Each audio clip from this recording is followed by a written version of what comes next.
حياكم الله يا حبايب. صدقوا لو قلت لكم إنه السعال المزمن الجاف قد يكون سببه ارتجاع الحمض من المعدة إلى المريء، ما بتصدقوناش.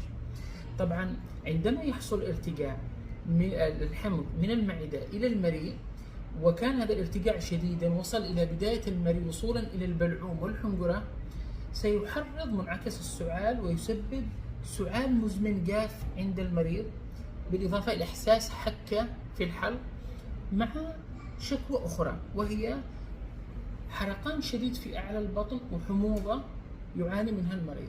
ويكون هذا السعال المزمن الجاف لما بعد ما يأكل وجبات ثقيلة، لما يأكل وجبة ويتسطح بعدها.